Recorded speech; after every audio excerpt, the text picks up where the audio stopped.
కూడా అధికారం లేదు, తాట తీసే అధికారం లేదు. అది కేవలం రాజ్యాంగబద్ధంగా మీరు పోలీస్ వ్యవస్థ ద్వారా వాడాల్సిందే. మీరు డైరెక్ట్ చేయాలంటే ఎవరు చేయలేరు. మీరు ఎన్ని రకాల అబద్ధాలు ఆడినా, ఏది గంజాయి బ్యాచ్ ని తీసుకొచ్చామని చేసామని చెప్పానంటే, గంజాయి బ్యాచ్ ని పోషిస్తుంటే వాళ్ళని అరెస్ట్ చేసి వాళ్ళ పేర్లు చెప్పించండి. దానిలో వైఎస్ఆర్ కాంగ్రెస్ పార్టీ ఉన్నారా? మరి అపోజిషన్ లో ఉన్నప్పుడు వైసీపీ నా కొడకల్లారా అని పవన్ కళ్యాణ్ తిట్టారు. మరి ఆ రోజున కావాలనుకుంటే కేసులు పెట్టచ్చు. అధికారంలో ఉన్నాం కదా, కేసులు పెట్టుంటే ఏమయ్యేవాళ్ళండి? చాలా స్వేచ్ఛ ఇచ్చాం కాబట్టే తిరగగలిగారు, తిరిగి ప్రజల్లోకి వెళ్ళగలిగారు.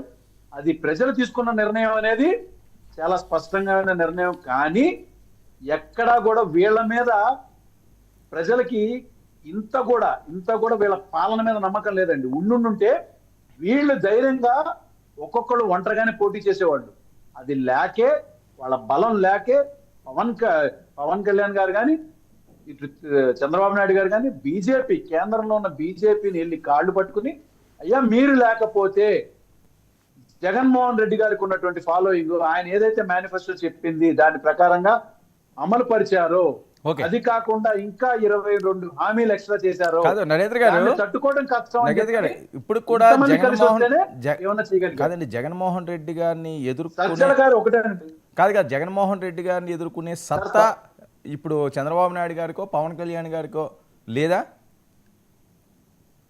100% లేదు. ఎలా చెప్తున్నారు అంటే? వాళ్ళ దగ్గర కెపాసిటీ ఉంటే ఇప్పుడైనా ఛాలెంజ్ చేస్తానని చెప్తున్నాను కదా. ఆస్క్ టు కమ్, ఇండివిజువల్ గా రమ్మనని చూద్దాం. జగన్మోహన్ రెడ్డి గారు ఎప్పుడైనా ఏదైనా కానీ ఇండివిజువల్ గానే ఎదుర్కొన్నారు ఆయన. వీళ్ళ పాలన మీద నమ్మకం ఉంటే, వీళ్ళకి నమ్మకం ఉంటే, చిత్తశుద్ధి ఉంటే, ఆత్మవిశ్వాసం ఉంటే సింగిల్ గా రమ్మనని చూద్దాం ఒక్కొక్కరిని. ఎవరు రాలేరండి, వీళ్ళ దగ్గర కెపాసిటీ లేదు. కేంద్రం సపోర్ట్ లేకుండా వీళ్ళ వల్ల ఒక్క అడుగు కూడా ముందుకు వేయలేరండి. కేంద్రం యొక్క సపోర్ట్ తోనే ఎలక్షన్ కమిషన్ దగ్గర నుంచి అన్ని రకాలుగా ఏమేమి చేయాలో అన్ని చేసుకుంటూ వచ్చారు. ఈ చేసేవన్నీ ఒక్కొక్కటిగా బయటపడుతూ వస్తానే ఉన్నాయి. ఎలాగో సుప్రీంకోర్టులో దాని మీద కేసు నడుస్తానే ఉంది.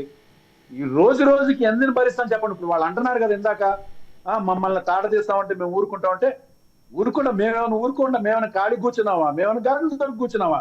అందుకే సజ్జల గారు కూడా చూసి ఏంటంటే నిమిషానికి ఒకసారి తాట తీస్తాను, అది చేస్తాను అంటే, మేము ఖాళీ కూర్చునిలేము, మేము తిరగబడతామని అన్నారు. అది పౌరుషం వాళ్ళకేనా ఉందండి, మాకు లేదా?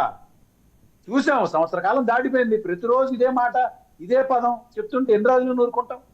దేనికైనా సమాధానం చెప్పే సిద్ధంగా ఉన్నాం, ఎదుర్కొంటాం. పోనీ వీళ్ళ